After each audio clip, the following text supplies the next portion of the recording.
Good morning. We are leaving the TA up here in Sparks, and we have a long drive ahead of us today, and it's gonna be a tight delivery. We shut down last night around 5:15, and we are clocked in at 3:15. It is now about 3:35 in the morning. Just finished up my pre-trip, and make our way up to Clackamas. It says we'll be there at 1:45, but we gotta go on break still because it's a 9-hour drive.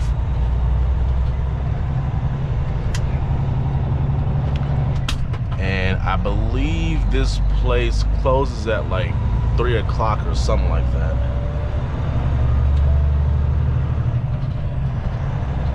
So we're gonna have to haul some butt today. They have me scheduled to unload this tomorrow morning,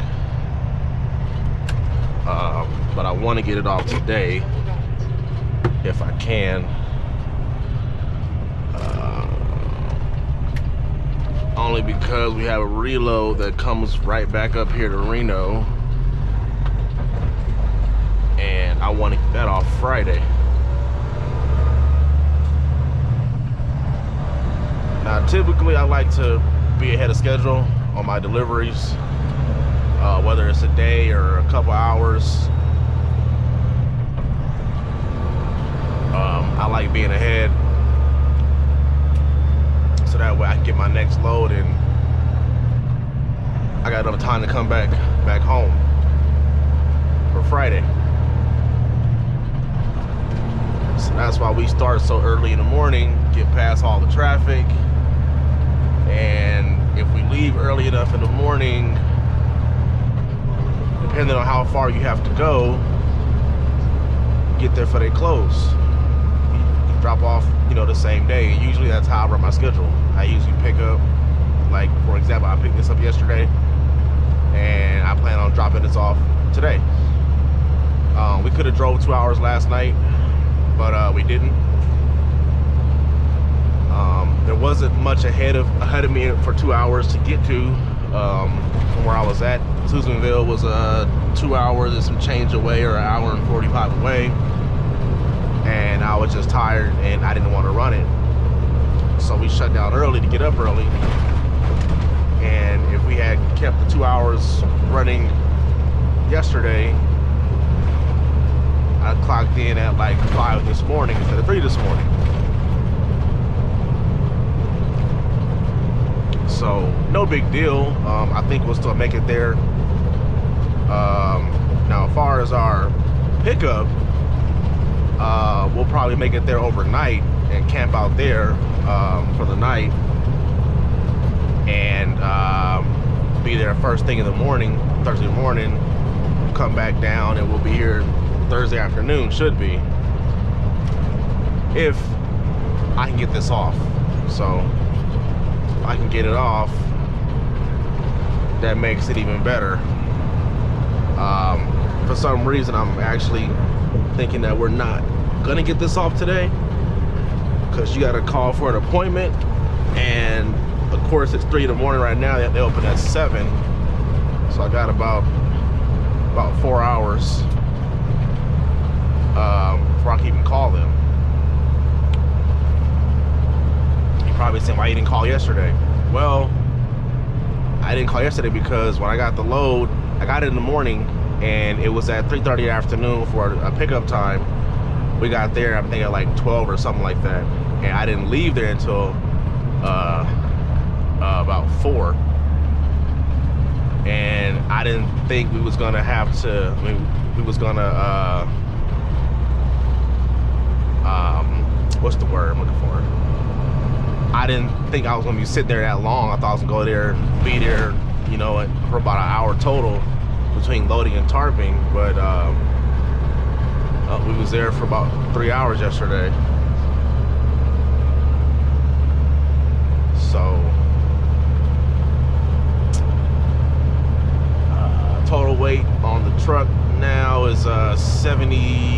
77 because I got fuel last night. Low weight is 47 and some change. I think it's 47.7, 38. I think it's what it said. So we are well under our weight, and our axles are all good. 38,000, I think 80 on the trailer spread axle, and we got about 30,000 on the drive, so we're good there. So this is gonna be interesting. So GPS said 138 at first, now it's saying 142. I think this thing has me going through the 97 to the 58, which is I think it's actually worse than going 95 to the 44 to the 89 to the 5. Even though the 58 will put you will spit you out right there. I think Springfield, Oregon, on the, I think that's the 2, what highway is that? I can't remember.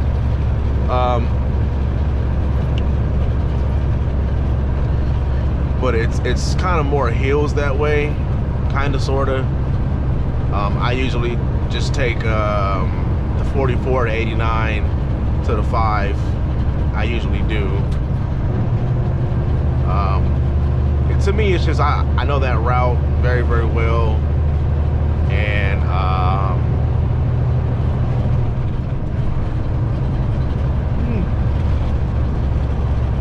excuse me.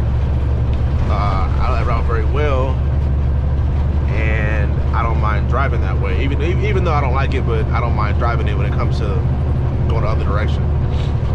So we shall see what happens. And hopefully we'll figure it out. Now, yesterday I called my manager, our equipment manager, about the truck and the engine brake. There's my alarm clock going off right now. I called him about the engine brake yesterday and the oil consumption the truck's having.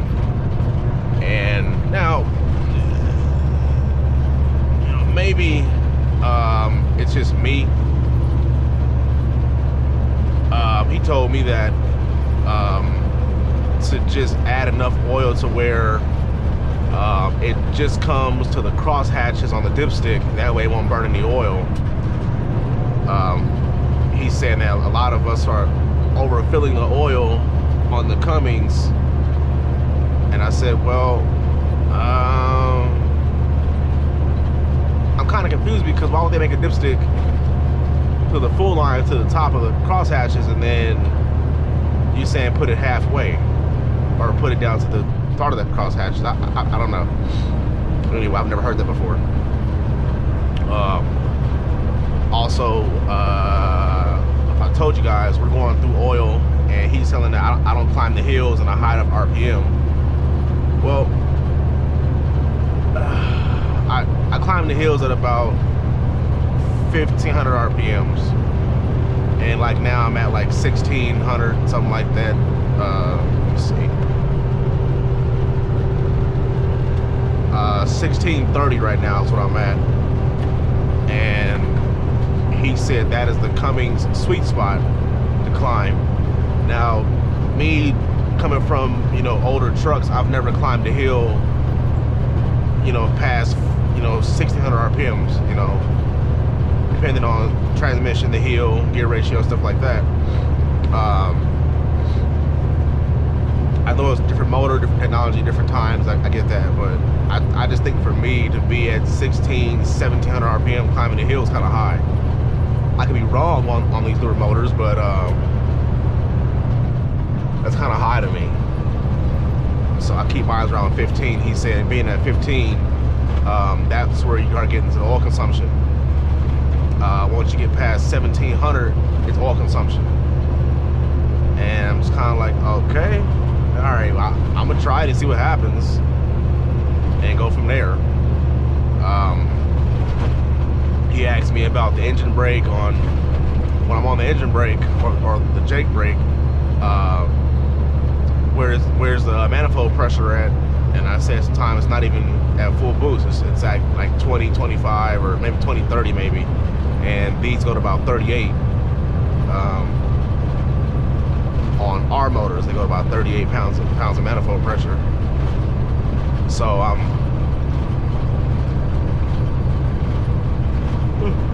kind of confused, but I mean, things got over 500,000 miles on it. And he asked me last year, was it burning oil? And it really wasn't burning that much oil last year. You know, I had to add a little bit just to bring it back up to the full line. That was about it. But also, I think it's because of the different oil viscosity we run in these motors. We're running 1030 in ours. And when we ran Delo 1540, we had a problem. But he wanted us to run 1030 in them, and I don't really understand why. I know they do make a 1030 heavy duty oil, but you know, the viscosity that they come on these 1030 motors is not as thick as it is on the 1540. You might think, oh, it's only 1540, 1030 is not that much of a difference. Well, it kind of is. It's the reason why they recommend to run 1540 in these motors. You know, I can see running 1030, maybe like a Dodge diesel, or you know, a Ford or something like that, maybe that, but you know, not nothing where you're pulling, you know, 80,000 pounds up a hill, you know, gross vehicle weight, and you're putting in 1030.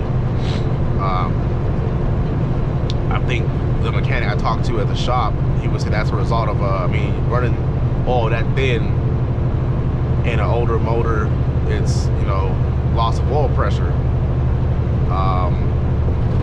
I've seen our Cummings, some of them that run like on a cold start in the morning, they'll be at like 40, 45 pounds of oil pressure. They get hot, they go to about 35. Well, mine is at about 35, but when it's at a cold start, I can't even get it past 35. Some say it's not bad, some say, you know, oh, between 20 and 40 is fine. I'm just kind of like, it's kind of weird to me. I know on the Pat cars, they run about 80 pounds of pressure at a cold start, and they get to about 60 when it's warm, 55, 60. They have that old cat motor, you know, guts basically. They have a high oil pressure on a cold start, and they kind of come down. But any car, every car does that. My Suburban does that. You know, I cut the car on, it's at 60. When it gets operating temperature, it's at 40. Anything under 40, I start wondering like what's going on my oil pump. But that's a different story. So now we're cruising at 1400 RPMs now and 60 miles an hour now. I'm gonna show you what this thing does around 70 miles an hour and how high our RPMs are now. I'm in 8 high right now, so I'm gonna run it to 68, and I'm gonna show you. We got a hill coming up, so I might lose some speed. So we're at 66 right now. 1540. If you guys can see that, probably can't. Too far from the truck, too far from it. But this thing, you know, it doesn't cruise at 1500 at 70 miles an hour like the rest of them do because of the gear ratio in it. And it's not that great on fuel. So we'll see what happens. Anyways, you guys, I'm gonna knock some of these miles out. I go through the mountains where I'm gonna have no service. I can record still, just have no service. So I'm gonna catch you guys in a couple of hours. It's 3:52 in the morning. Catch you guys around maybe 7. All right, later. So we stopped up here in the middle of nowhere pretty much. Gonna do a quick load check, and we're having a little problem with this transmission. For some reason, the high side of 5th gear, 7th and 8th, it doesn't want to split unless either I step on the clutch really hard a couple times, or I kind of get off the gas and get back on the gas again a couple times, and then it'll split the gears then. But just on the regular, it doesn't want to do it. Caught the mechanic about it, and he's trying to figure out what possibly doing, and we don't know. We drained the tanks out. There's no moisture in the lines. I mean, in the tank. We did that, and I drain my tanks once a week, only because that's how I used to do when I drove an older truck. I used to do the same thing.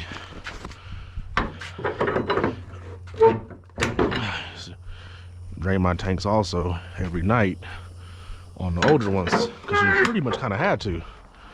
And on these, you don't really have to on these, but you know, when you do, you do them. But I just do mine out of habit. Just that's what I used to do when I drove a motor truck. Is that an oversized load up here? Oversized?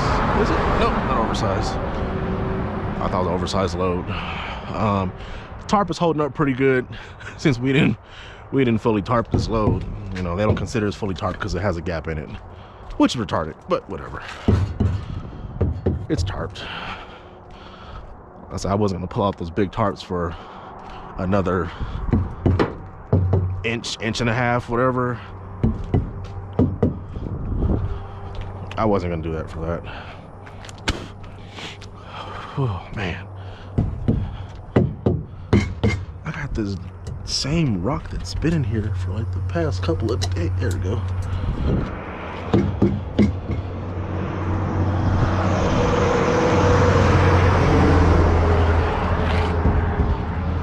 So I'll get back on the road because it is cold out here.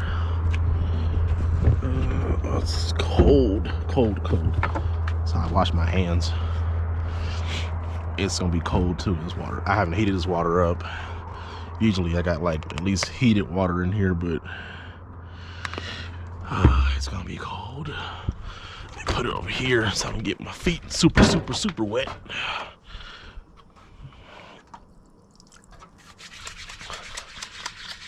Oh man. Oh, it's cold up here. And it's like 20, I think it's like 27 degrees outside or something like that. And I'm wearing shorts. But the crazy part about it is that my legs aren't cold, my arms are just cold. I'm using freaking cold water. Oh, this water's so cold. But anyways, it's all good. We're gonna get back on the road. Dry my hands off on my little makeshift sun blocker I gotta replace because that's starting to tear. But it's all good. So I'll catch you guys. Sorry about that. I'll catch you guys in a few. Hey everybody, what's going on? I didn't record most of my day after that. It wasn't busy. I just was on the phone with a couple people most of the day. Friends and family I haven't talked to in like years. We did make it up to Aurora up in Oregon. We're about 40 minutes away from our let's see, oops, wrong button. I think we're about 40 minutes away from our drop. I'm trying to pull it up on the map right now. I'm gonna show you guys actually. Let's see. Okay, so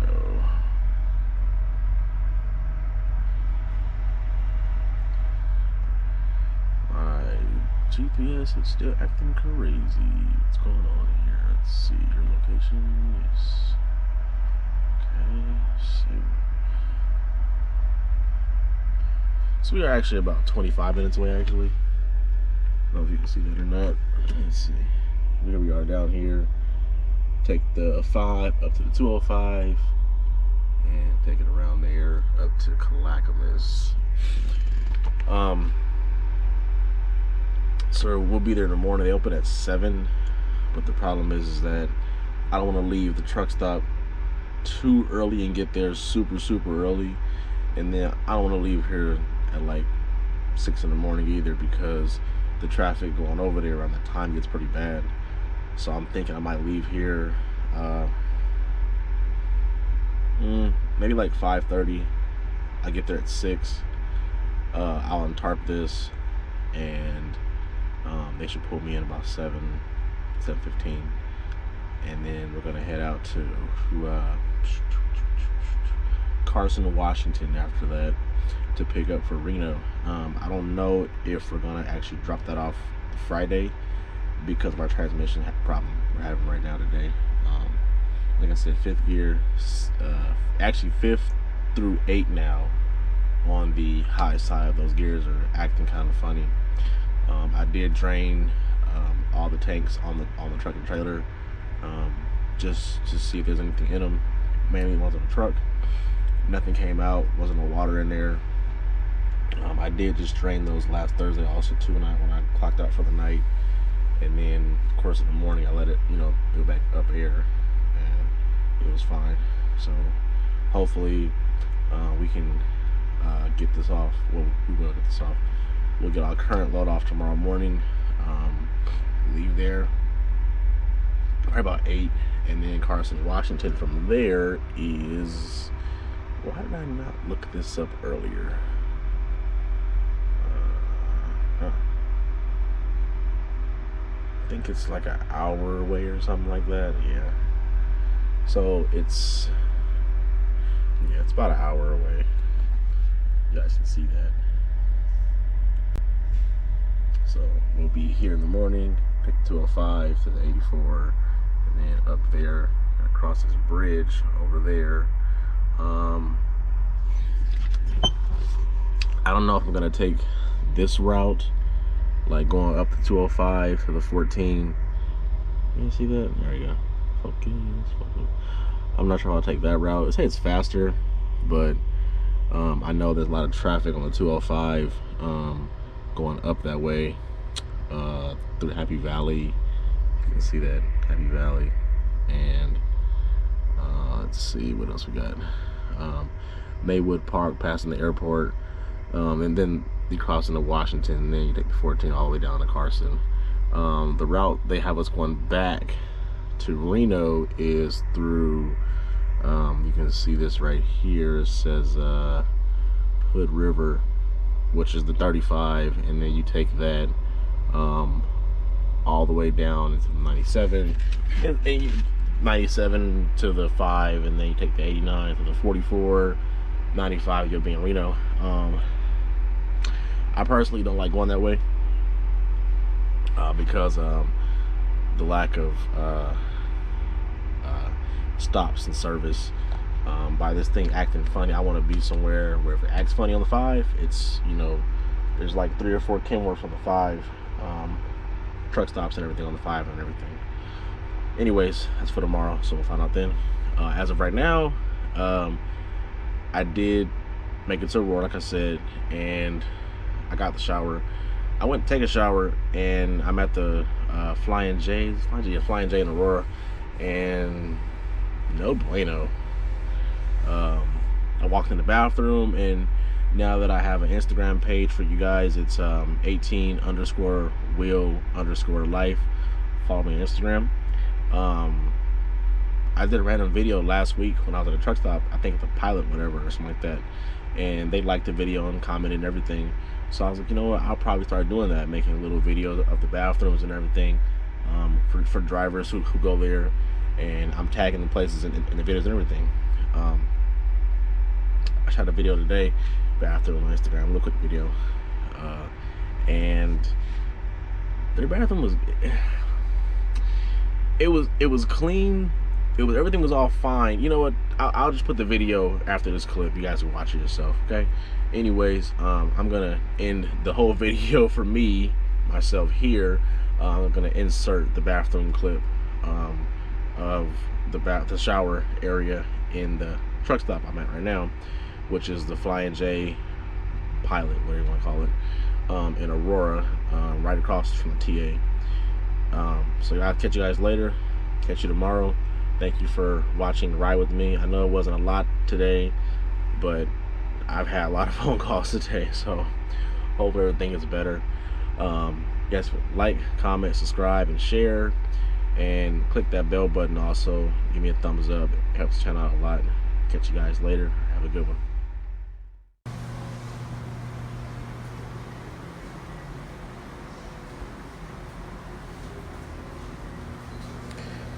Everything was all good.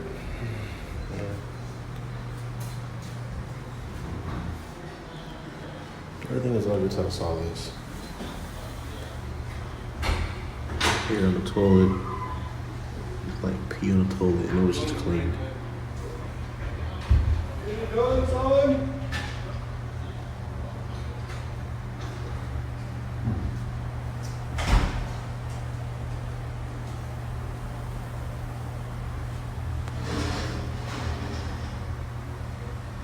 There's a tissue coming out of the side, not coming out of the bottom. That's just nasty.